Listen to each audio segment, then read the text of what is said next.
I have 4 things I'm watching out for that could potentially lead to either further lock-in by OpenAI or a window for someone to do something else.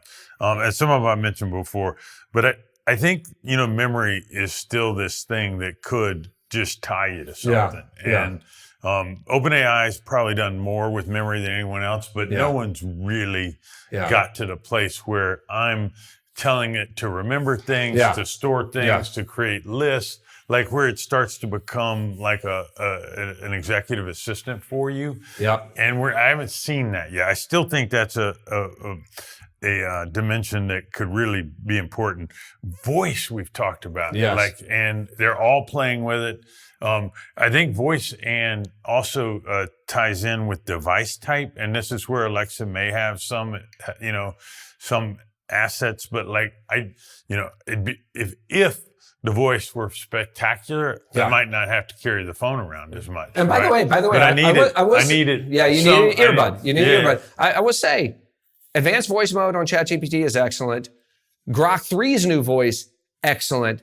And they're getting better at an accelerating rate. We're an investor in this company, LiveKit, that's powering a lot of this voice. And I will tell you what I see in the product pipeline is super impressive as to what's coming with voice.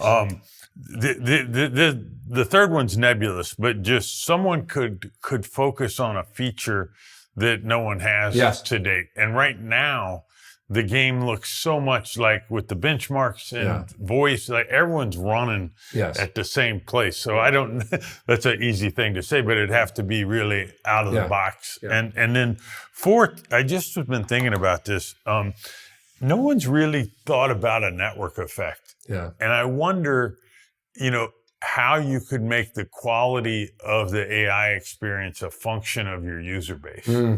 Let me give you an example of a network effect I think that is happening. Okay. I think around model improvement.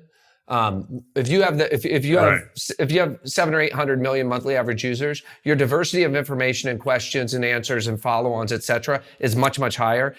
Those questions and data, that's now being fed back into the models to improve the models. And some users may have seen, I know I have, you get 2 answers, and the OpenAI asks you to. Right. So I think that's an example of OpenAI very actively attempting to build network effects in terms of the quality of the model, the quality of the answers. Or I'll let Jeff